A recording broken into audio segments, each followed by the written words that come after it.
oggi è il 25 settembre e il Capo dello Stato ha invitato tutti i neoparlamentari eletti in Europa per un incontro formale. Io avevo pensato di non andarci, perché più volte ho chiesto al Capo dello Stato Napolitano di essere ricevuta, gliel'ho chiesto come cittadina, come Presidente dell'Associazione Nazionale Familiari Vittime della Mafia e gliel'ho chiesto da europarlamentare. Però ho pensato che è assurdo sprecare questa possibilità, perché ogni volta noi chiediamo la sua attenzione ma non abbiamo mai la possibilità di parlarci in maniera diretta. Allora ho chiesto a Salvatore Borsellino di darmi un'agenda rossa, noi siamo il popolo delle agende rosse, e di scrivere qualcosa di suo pugno a Napolitano. Così ha fatto Salvatore, questa è l'agenda di Salvatore, Salvatore ha scritto qualcosa al Capo dello Stato, io adesso recapiterò questa direttamente a lui, da parte di Salvatore. Vi ricorderò che Salvatore è il fratello di Paolo e gli dirò anche che gli italiani hanno bisogno di sentire che cosa pensa il Capo dello Stato, hanno bisogno di sentire la sua voce, hanno bisogno di vederlo. Vorremmo che fosse un po' più interventista e io lo inviterò ad essere domani con noi a Piazza Navona dalla parte dei cittadini, essere dalla parte dei cittadini che continuano a chiedere giustizia e verità. L'agenda rossa è diventato il simbolo della richiesta di giustizia e di verità, quindi questo è quello che adesso farò, salirò al Quirinale per consegnare questa agenda e uscirò.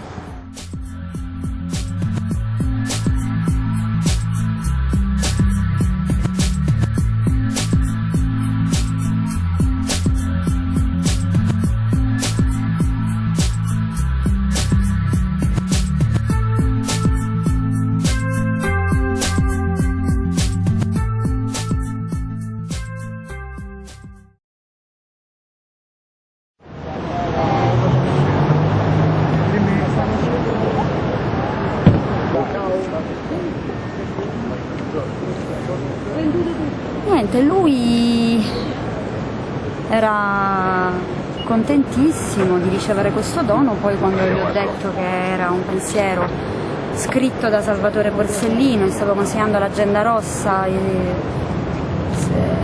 che per noi è simbolo di richiesta di giustizia e verità, e c'era un pensiero scritto da Salvatore Borsellino, fratello di Paolo, ho notato, sì. Sei irrigidito. Poi io gli ho detto: guardi, domani noi saremo in piazza per chiedere verità e giustizia, non solo per le stragi, e lui gli ha detto: guardi, vorremmo invitarla a essere con noi, con i cittadini, e lui ha detto: e chi invitate? Me? Volete invitare me? Gli ho detto sì. Dice: mi sembra improbabile, io non partecipo a nessuna manifestazione.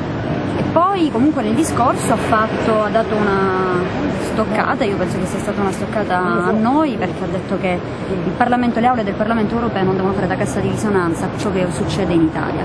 Siccome siamo noi che stiamo portando in Europa ciò che è indecente, di immorale, di scellerato accade in Italia, evidentemente era un'interferenza alla nostra attività. Spero di aver capito male e credo che comunque, insomma, io mi aspetto invece un Presidente della Repubblica che ci ripensi stanotte e che domani possa essere in piazza con i cittadini. Questo è quello che io mi auguro.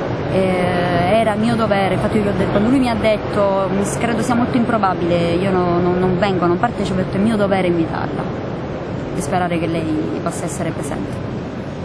Evidentemente il nostro lavoro al Parlamento europeo sta incominciando a farsi sentire non solo con le parole ma con i fatti che stiamo producendo. Noi siamo stati mandati al Parlamento europeo per difendere l'Europa, difendere la democrazia in Italia e portare laddove è previsto dall'ordinamento le problematiche italiane anche in Europa.